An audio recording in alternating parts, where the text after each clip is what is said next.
hablar de vencer las pasiones. Mire, la pasión es un gigante que tiene un hermanito que se llama tentación. Van así de la mano. Y muchas veces en nuestra vida la pasión nos controla, y cuando la pasión te tiene, viene la tentación y te noquea. Fuiste. Pero yo quiero mostrarles, llevarles a pensar sobre el tema a la luz de un hombre cuyo testimonio en la palabra de Dios es impresionante. Todo joven debería estudiar profundamente su vida. Vamos a hablar hoy de José.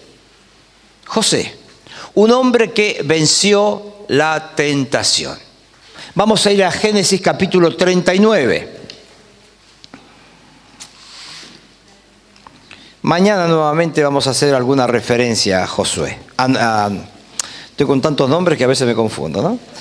A José. Génesis 39, versículo 6. Sabemos que conocemos la historia de José. Cómo un día sus hermanos le vendieron, cómo llegó a Egipto comprado y vendido como un esclavo, y en algún tiempo fue prosperando. Vamos, versículo 1 del capítulo 39. Llevado pues José a Egipto, Potifar, oficial de Faraón, capitán de la guardia, varón egipcio, lo compró de los ismaelitas que lo habían llevado allá. Mas Jehová estaba con José. Esto es tan importante. Jehová estaba con José. Y fue varón próspero y estaba en la casa de su amo el egipcio. Y vio su amo que Jehová estaba con él. No solo que estaba, sino que los demás se daban cuenta.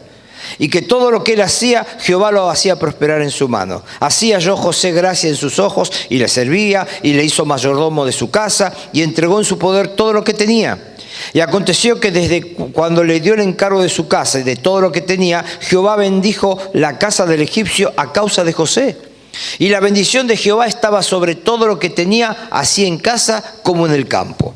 Y dejó todo lo que tenía en mano de José, y con él no se preocupaba de cosa alguna, sino del pan que comía. Así que lo único que tenía que decir es elegir cuál era el menú de cada día. Lo demás se lo manejaba todo José. Y era José de hermoso semblante y bella presencia. ¿Cuántos años tenía José?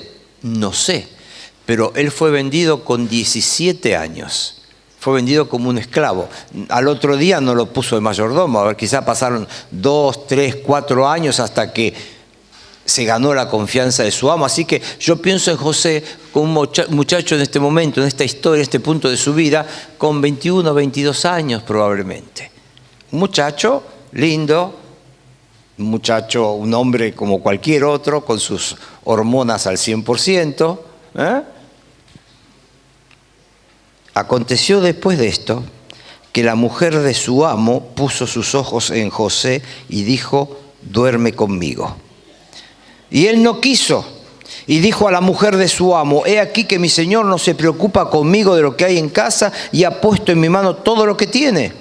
No hay otro mayor que yo en esta casa, ninguna cosa me ha reservado sino a ti, por cuanto tú eres su mujer. ¿Cómo pues haría yo este grande mal y pecaría contra Dios? Hablando ella a José cada día y no escuchándola a él para acostarse al lado de ella, para estar con ella, aconteció que entró él un día en su casa para hacer su oficio, y no había nadie de los de la casa allí.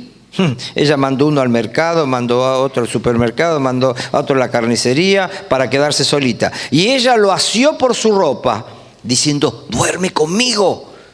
Entonces él dejó su ropa en las manos de ella y huyó y salió. Vamos a orar al Señor. Padre, hemos leído tu palabra.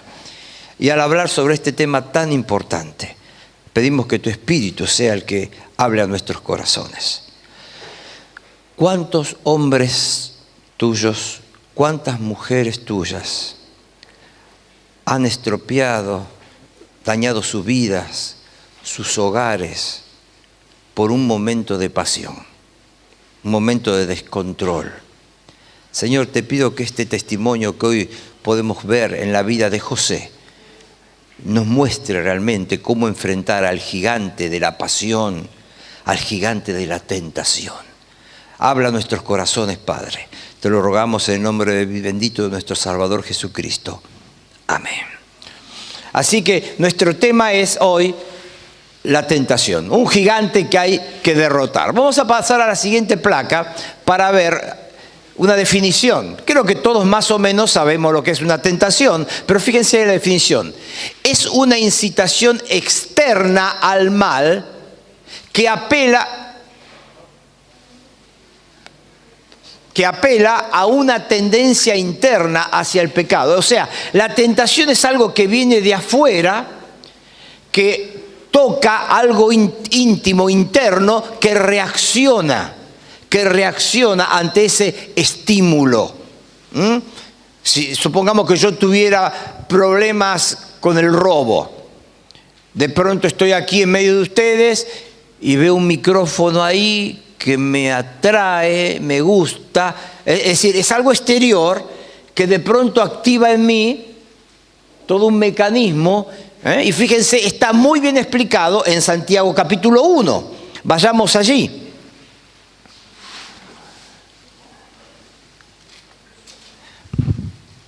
Santiago capítulo 1 nos explica el proceso de la tentación. Dice el versículo 13, cuando alguno es tentado, no diga que es tentado de parte de Dios. O sea, no le eche la culpa a Dios, está diciendo, que somos muy rápidos y somos maestros en echar la culpa a los demás de lo que nos pasa. Nunca tenemos la culpa nosotros. No diga que es tentado de parte de Dios. Porque Dios no puede ser tentado por el mal, ni Él tienta a nadie. Observen, sino que cada uno, vos y yo, es tentado cuando de su propia concupiscencia, sus propios deseos, sus propias pasiones, es atraído y seducido. Entonces la concupiscencia, después que ha concebido, da a luz el pecado. Fíjense la expresión, después que ha concebido. Es la misma expresión de cuando una señora queda embarazada. Ahora vos fíjate, a veces sucede que un hijo es buscado, o a veces sucede que no es buscado, pero hay algo inevitable. Una vez que se ha producido, que se ha concebido, no se trata de si querés o no querés tener un hijo más, ya está. Nada más fíjate la fecha en que van a ser. Eso es la tentación. Somos atraídos. Hay un mecanismo interno en nosotros que de pronto, dando el ejemplo que yo mencionaba del micrófono, yo en mi mente digo, cuando tenga una oportunidad, no haya nadie por aquí, lo voy a robar. En ese momento el pecado es concebido en mi mente. Entonces es cuestión de tiempo. Es cuestión de tiempo para que lo lleve a la realidad, para que lo dé a luz. A veces el embarazo no tarda 9 meses, a veces tarda 1 mes, 15 días, 1 semana. Pero el punto es así. Fíjense, yo soy atraído por mi concupiscencia, mis deseos. Hay algo exterior que activa mi naturaleza pecaminosa, mi deseo, mi lascivia, mi lujuria, lo que sea, va activado y entonces soy atraído y soy seducido. Tengo que tenerlo, lo necesito. Y entonces la concupiscencia, después que ha concebido algo en la mente, da a luz el pecado, lo cometo. Ahí está el pecado que se dio a luz. Y después dice, y el pecado siendo consumado, da a luz la muerte, las consecuencias, la muerte. Entonces ahí tenemos una buena explicación que Santiago nos da para que entendamos lo que es el proceso de la tentación. Ahora, eso no es para unos u otros, no es para los muchachos y no es para las chicas, no, todos tenemos una naturaleza pecaminosa. De pronto tenemos debilidades diferentes porque no somos exactamente iguales en nuestra personalidad, pero todos tenemos ese tipo de lucha en la cual debemos enfrentar y en la cual somos llamados a vencer. Romanos 12:21, nuestro versículo, nos muestra que somos llamados a vencer. Y hoy quiero hablarles sobre eso, vencer sobre las tentaciones. ¿Qué decía la placa además? Una de las maneras más efectivas de acercarse es a través de los ojos. Los ojos. Muchas veces mayormente entra por los ojos. Fíjense, ahí tenemos una serie de versículos. El primero, fíjense, Génesis 3. Vamos, ayúdenme, participen ustedes conmigo, ahí está. Génesis 3:6.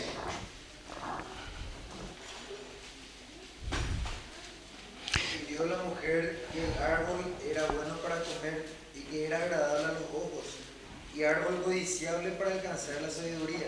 Ahí está. Discúlpame. En el huerto podían comer de todos los árboles excepto de uno. Y cuando la mujer prestó atención a ese árbol, ¿qué dice? Vio que era bueno. Y ahí empieza todo el proceso. ¿Ven? Todo comienza con lo que ve. Génesis 13:10.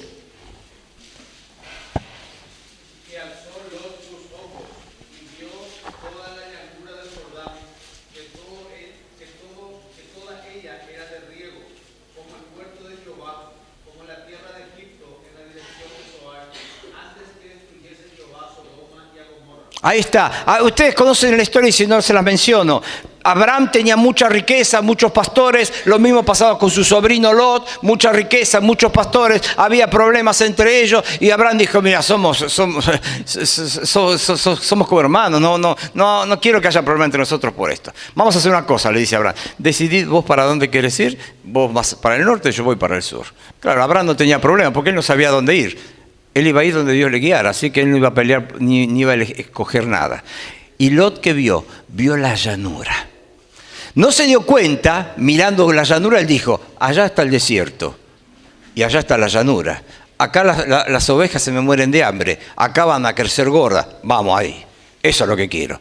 No se dio cuenta que también en la llanura estaba Sodoma y Gomorra. Sodoma y Gomorra. Y vemos en las consecuencias trágicas que tuvo en la familia de Lot esa decisión. Pero todo, ¿por qué empezó? Por los ojos. Los ojos. Josué 7:21.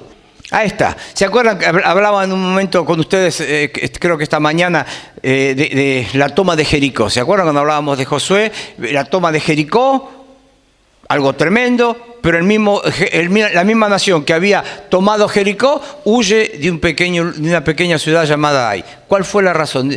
Cuando Josué dice, esto es un desastre. Nuestros enemigos nos tenían respeto, nos tenían miedo. Ahora que se enteran que estos de Ai nos corrieron, chao. Dice Josué, el problema es que hay pecado. Y cuando entran a buscar, van definiendo cuál es la tribu, de cada tribu cuál es la familia, van caen en Acán. Y Acán, ¿qué dijo? Es muy clarito lo que dice. Había una orden muy clara de Dios al tomar Jericó. No se toma nada. No se toma nada de Jericó. Pero Acán vio el manto babilónico, el lingote de oro.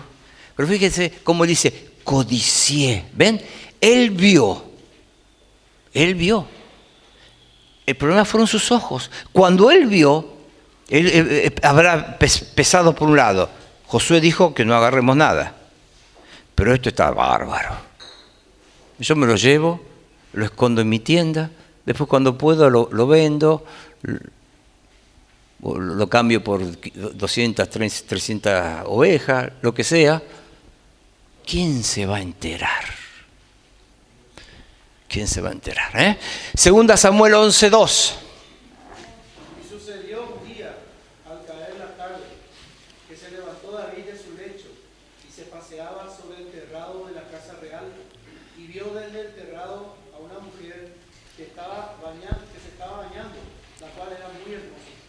Ahí está. ¿Ven? ¿Cómo comenzó todo? Quizá comenzó en el hecho de haberse quedado cuando tendría que haber ido con su ejército a la guerra. Pero lo cierto es que esa tarde salió a mirar, a disfrutar la vista desde su palacio. Vio a una mujer. Por eso es interesante lo que menciona Job en el capítulo 31, versículo 1.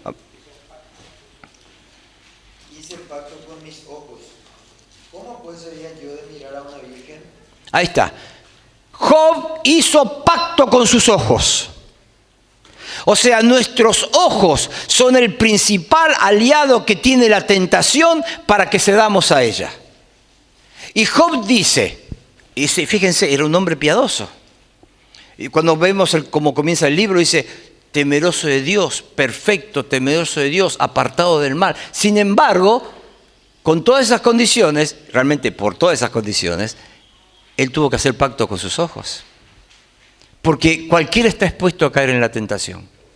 Él hizo pacto con sus ojos.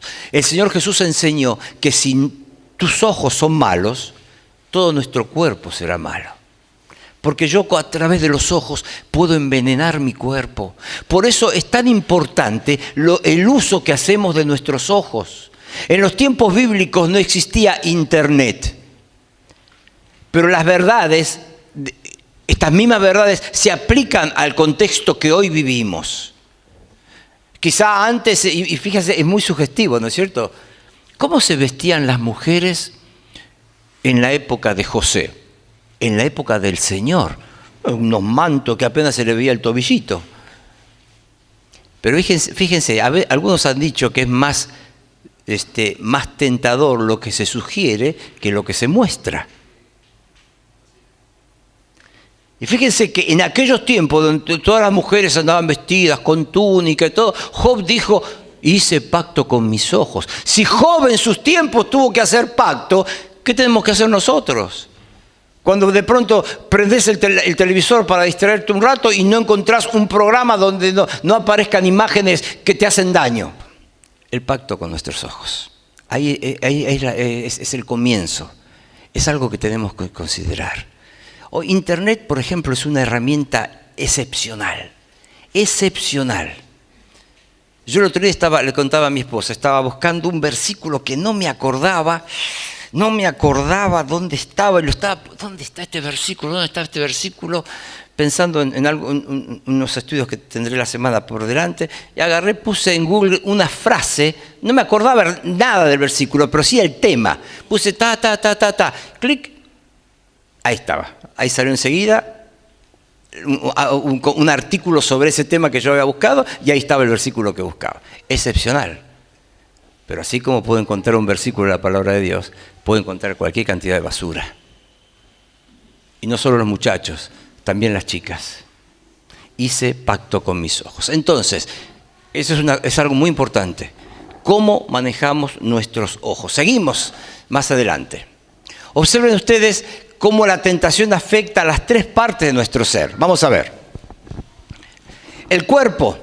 En la primera tentación, ¿se acuerdan? El Señor en Mateo 4 tuvo hambre. El cuerpo. Los apetitos, tener apetito, que el Señor tuviera hambre después de 40 días de estar ayunando en el desierto, no es malo. Tener hambre, tener apetito es algo normal e incluso diríamos es algo necesario. ¿Por qué necesario? Sí, porque si yo, por ejemplo, no tuviera apetito, por ejemplo, de comer comida, por ahí quizá pasarían 3 o 4 días sin comer y caigo desmayado en cualquier parte. Me olvidé. El apetito es una cosa que el cuerpo te está diciendo, bueno, se me está acabando el combustible, meteme un poco más de combustible para seguir. El apetito es bueno. El apetito de comida o el apetito de sexo no es pecado. El punto es cómo se satisface ese apetito. ¿Cómo se satisface ese apetito? Entonces, el cuerpo tiene hambre o tiene apetitos. Fíjense que el Señor fue atacado en su cuerpo. ¿Por qué no transformás esas piedras en pan y comés? Vete, Satanás, porque Cristo está, no solo de pan vivirá el hombre. Segundo, el alma. Somos seres tripartitos, cuerpo, alma y espíritu. Las tentaciones van al alma también. En la segunda tentación, el Señor fue llevado al pináculo del templo y Satanás le dijo, vos viniste aquí para que la gente te reconozca, te siga. Hagamos algo muy sencillo. Tírate del templo, desde allí arriba. Cuando estás a punto de estrellarte, seguro tu padre va a mandar a los ángeles que te agarren. Entonces, vos estás ahí. Cuando la gente dice, ¡ah!, aparecen los ángeles, ¡oso!, y te ponen ahí paradito. Imagínate cómo va a subir tu popularidad. Y ese no era el método del Señor, pero atacó también su alma. En tercer lugar, fíjense, el espíritu. En la tercera tentación le llevó a un monte alto, Satanás le dijo, todo esto te daré si postrado me adorares. Adoración, la parte espiritual. Así que miren, no hay parte de nuestro cuerpo que no pueda ser tentada. No hay lugar donde estemos seguros de la tentación. El Señor fue tentado en el desierto, fue tentado en el templo, fue tentado arriba de un monte. El hecho de estar en la iglesia no significa que ahí no vas a tener tentaciones. Algunas veces, algo muy cómico, he escuchado muchas veces decir, sí, los chicos que están allí en Monte, en el Instituto Bíblico, esos chicos viven en una burbuja, no saben lo que es el mundo. Claro, porque están ahí, no tienen tentaciones. No es la geografía lo que te libera de las tentaciones. Es estar a la defensiva y estar preparado para resistir las tentaciones. Seguimos. Cuando el deseo, vamos a ir un poquito rápido. Cuando el deseo toma control sobre la carne, Dios no es muy real. Dios no es real, es cierto. Cuando una persona es, digamos, siguiendo ese proceso de Santiago, es atraído y seducido por el pecado, la realidad de Dios medio como que se diluye. ¿Por qué digo esto? Muy sencillo. ¿Qué hace una persona que quiere cometer un pecado? Que sabe que es pecado, sabe que va a tener problemas. ¿Qué hace? Busca un lugar solitario. Busca un lugar oscuro. Busca una circunstancia favorable diciendo, voy a hacerlo ahora, lo voy a hacer en este lugar, lo voy a hacer en este momento, porque nadie se va a enterar. Idiota. ¿Y Dios? Pero ven, cuando la persona es seducida en su mente, cuando está atrapada por su pasión, la realidad de Dios se diluye. Porque yo puedo buscar el mejor horario, el mejor lugar, el mejor momento, la oscuridad más intensa, y ahí Dios está. Ahí Dios está. Por eso el tema es así. Cuando estamos así, controlados por las pasiones, Dios deja de ser real. Seguimos. La mente y la voluntad desenvuelta en la oscuridad más profunda y por dentro, todo se levanta contra la palabra de Dios. Sabemos que Dios dice, por ejemplo, no hay que fornicar. Sabemos que Dios dice que no hay que codiciar a la mujer del prójimo. Sabemos que Dios dice, sí, pero es como que tapamos nuestros oídos y yo quiero hacer lo que quiero hacer. Yo voy a hacer lo que quiero hacer. Fíjense, 2 Samuel capítulo 12, versículo 9.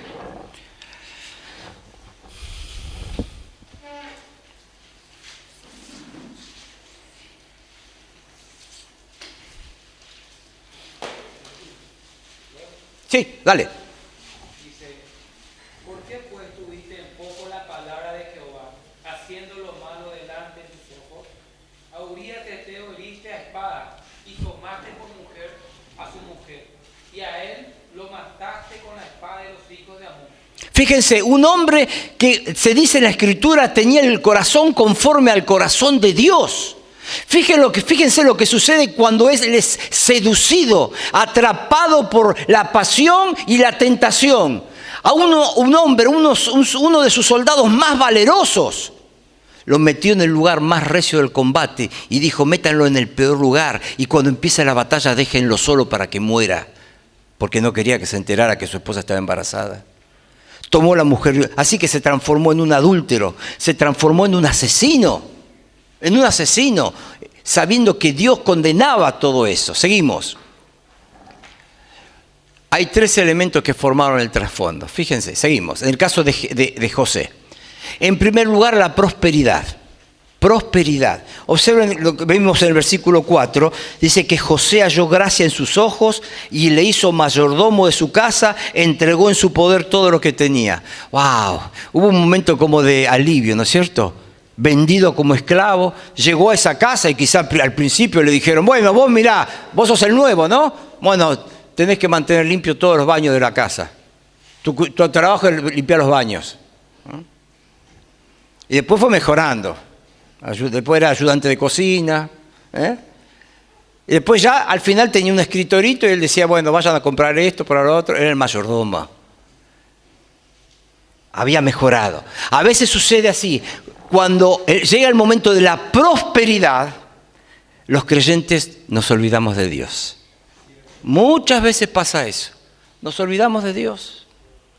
Y ahí cuando nos olvidamos de Dios, bajamos la guardia. Y estamos ahí más predispuestos. Como dice esa frasecita ahí, el éxito se nos puede subir a la cabeza. Y de pronto decía, pues él podía haber dicho, ay, yo soy José el mayordomo, ¿cómo me amo?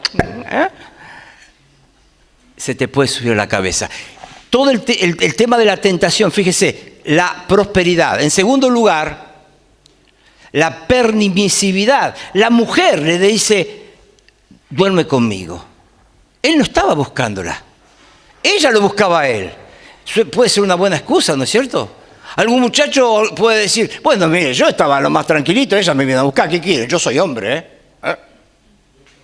Pero la hombría se demuestra cuando hacemos lo que hay que hacer. Cuando nunca nos olvidamos de lo que es la voluntad de Dios.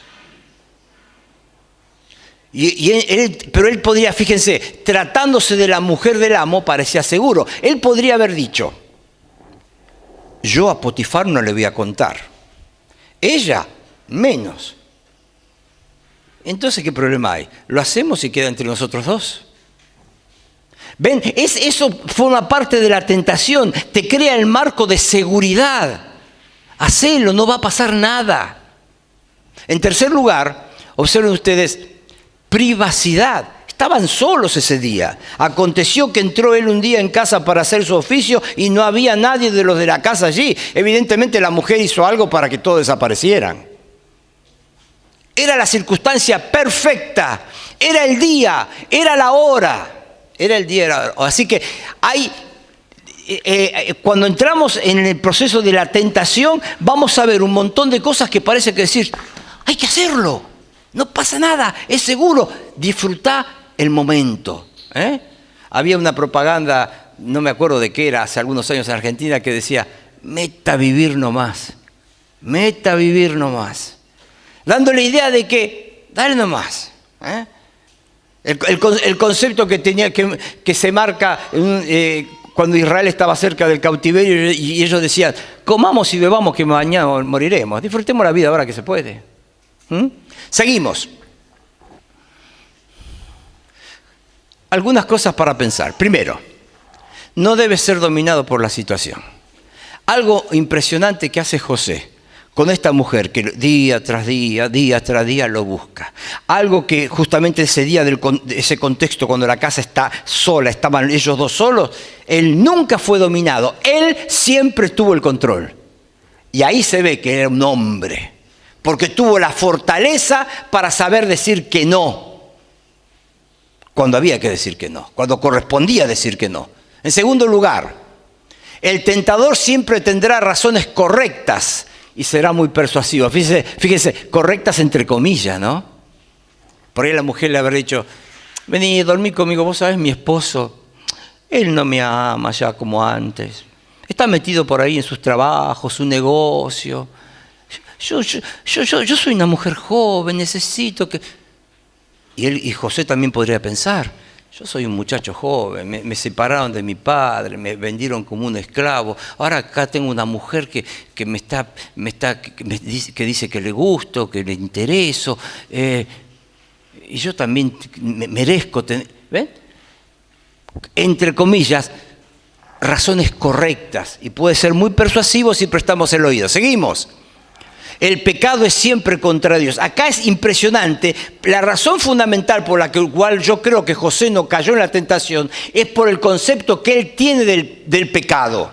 Él le dice a la mujer, yo lo único que no tengo es control sobre vos porque tu marido me puso a cargo de todo menos vos porque vos sos su mujer.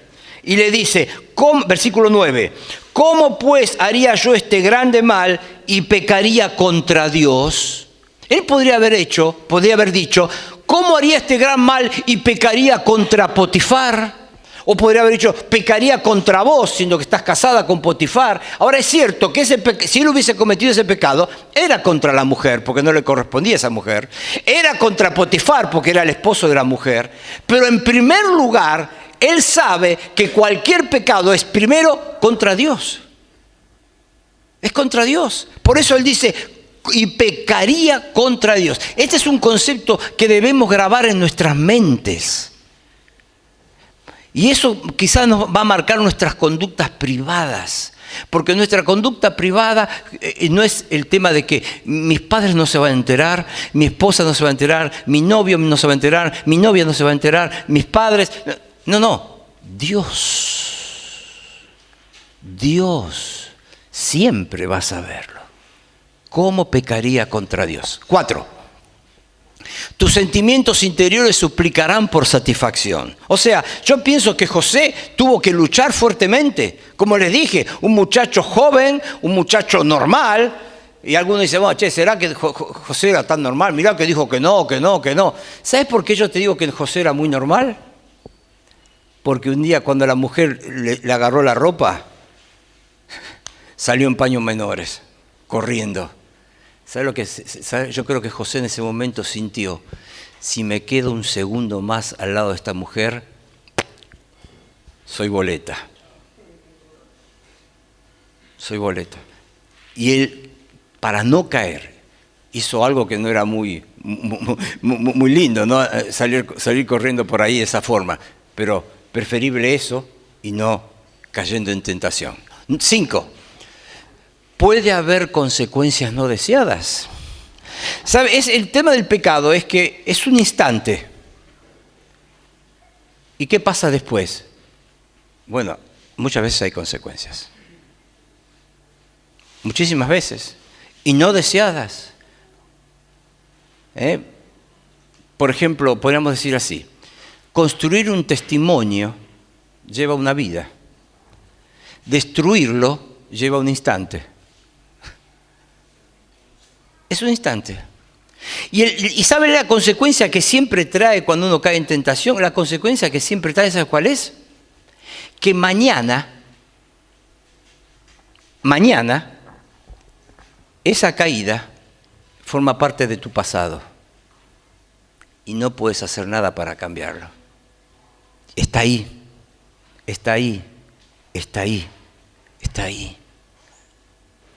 Forma parte ya de tu vida.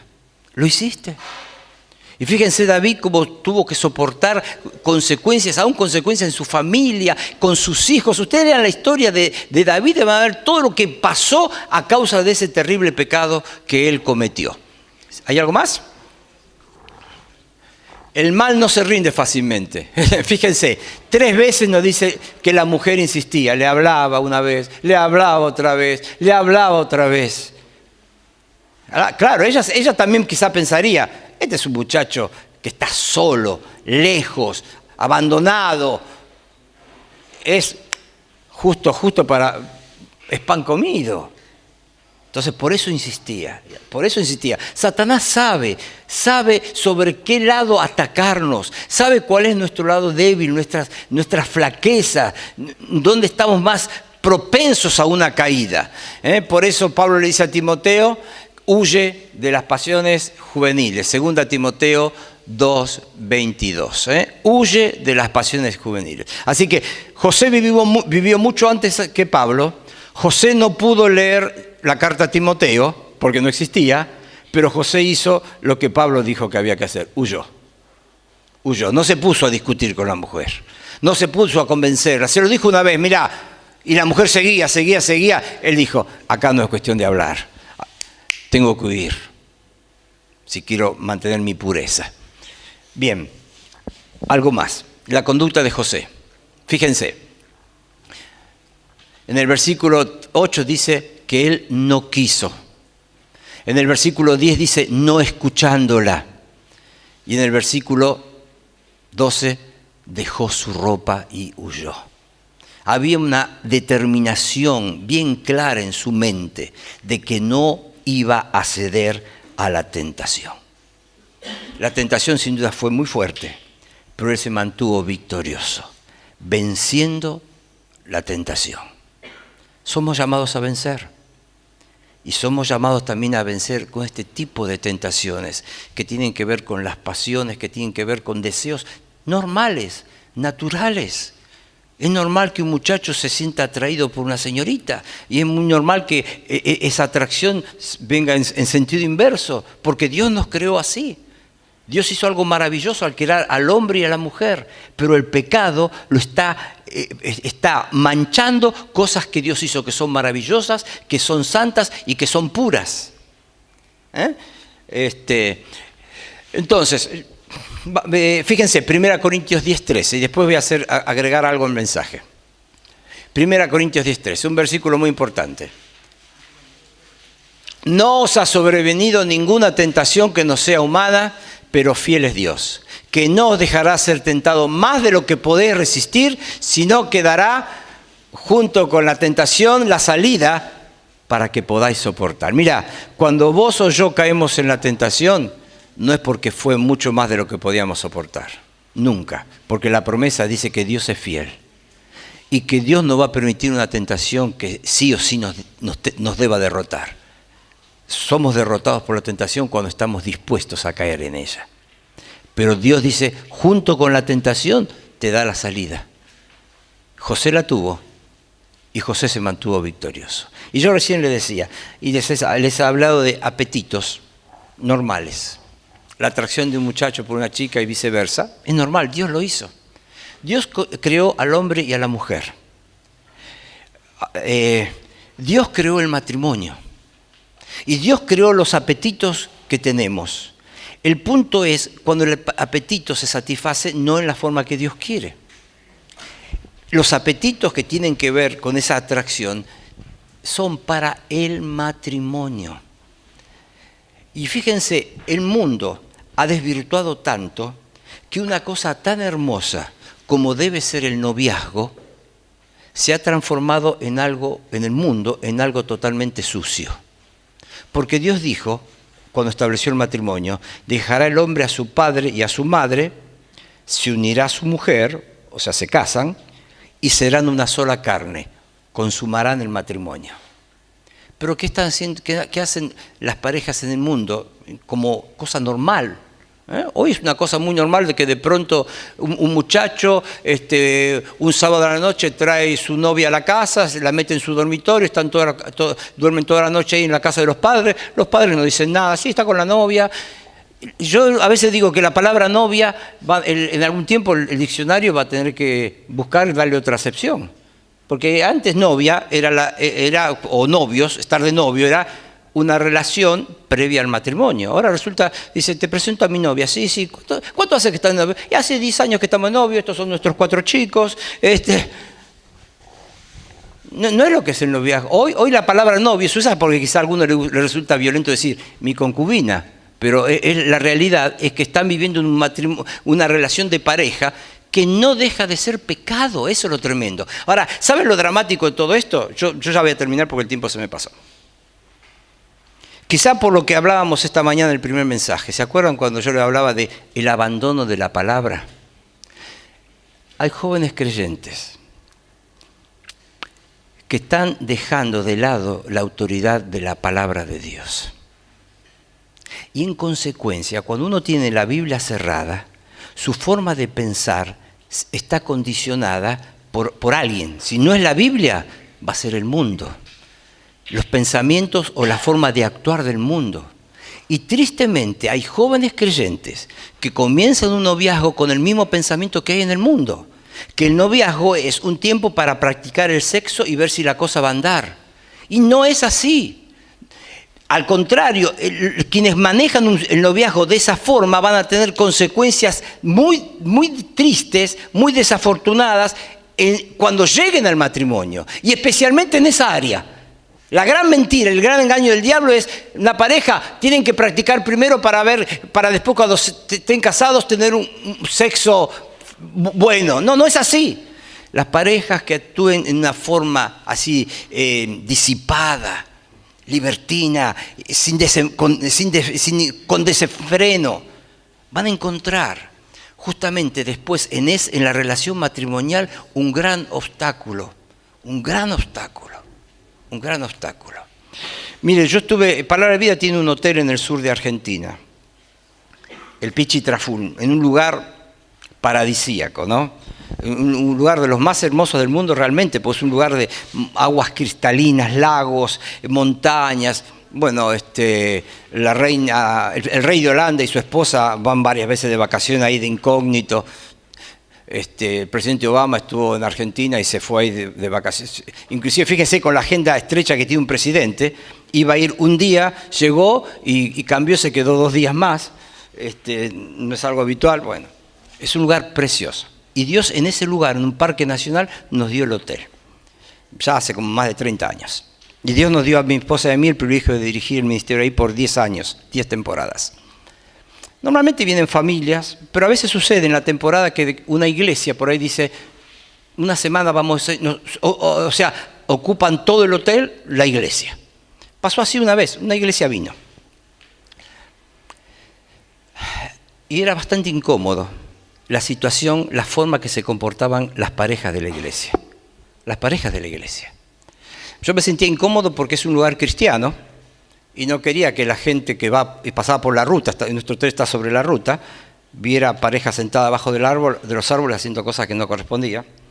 También yo tenía que velar por los alumnos, los que trabajan ahí en el hotel son alumnos de instituto bíblico, no tienen por qué ver cosas que le va a hacer mal. Y yo estaba realmente bastante molesto.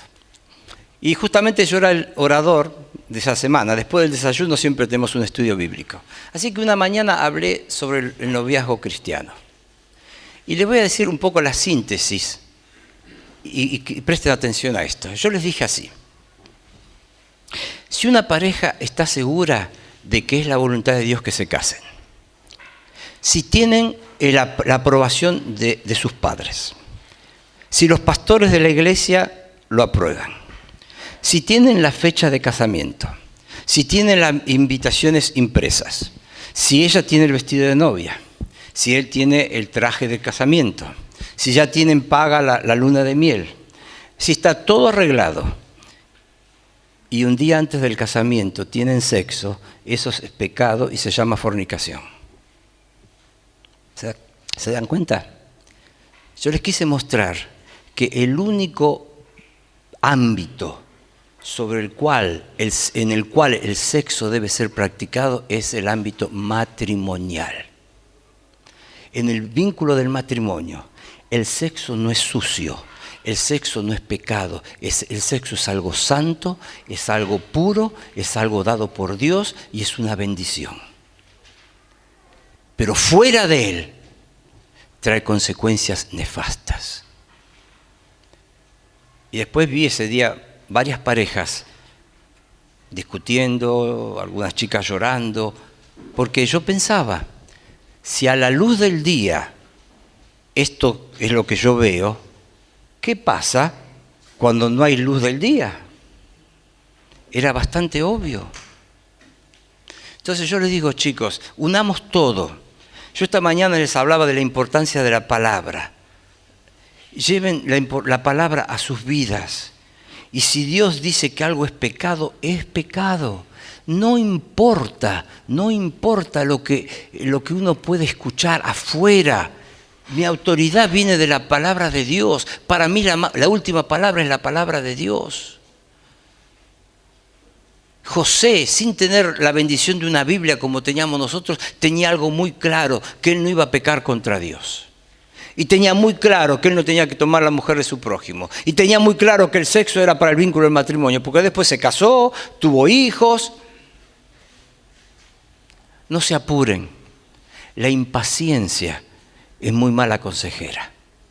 Algunos, por ser impacientes, estropean lo que podría ser un maravilloso matrimonio, por ser impacientes en el tiempo de noviazgo. No sé si tenés novia, novio, pero es importante. ¿Sabes lo que pasa? Las convicciones de cómo debe ser tu noviazgo tenés que adquirirlas antes de ponerte de novio. Porque si no, probablemente vas a caer en el juego de las pasiones, las tentaciones, y cuando te des cuenta, ya fue tarde. Ya fue tarde. Entonces, fuimos llamados a vencer. Pero también tenemos que reconocer que fuimos llamados a ser santos. Y simplemente la pureza de una vida que agrade a Dios es lo que trae bendición. Entonces, vamos a terminar aquí. José es un tremendo ejemplo. Y Dios espera de nosotros vernos victoriosos también en esta área, venciendo sobre las pasiones. Como les dije antes, te metes en internet y si estás descuidado, enseguida vas a estar mirando algo que no tenés que ver. Prendes el televisor y vas a estar escuchando, viendo cosas que no tenés que ver. Tenemos que, como hizo Job un día, hacer pacto con nuestros ojos. Hacer pacto. Si mirás televisión, hacerlo con el control en la mano. Clic y cambiar el canal. Y si no te sentís con fuerza, apaga el televisor y andate. Si estás mirando internet, es muy sencillo. Poner el televisor, el monitor, en un lugar donde no sea seguro. Si estás en tu cuarto, poner monitor que si de pronto alguien abre la puerta, lo primero que se vea sea el monitor. Si está el monitor de espalda, vos sabés, haces clic y se apaga la pantalla de lo que estabas viendo. No des chance a ser derrotado, sino, como dice el versículo, vence con el bien el mal. Oramos. Padre, gracias por el ejemplo tremendo de José.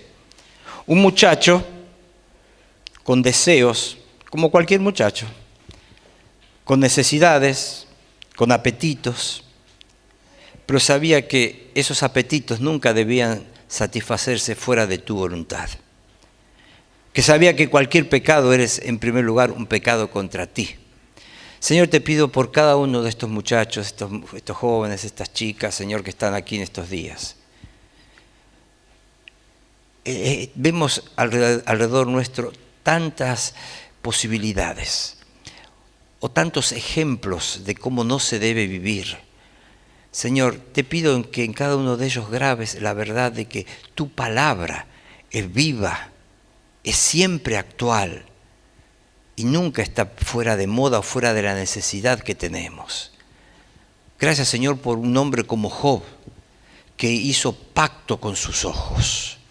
Y te pido que ese sea el pacto que algunos muchachos, algunas señoritas en este día tienen que hacer contigo.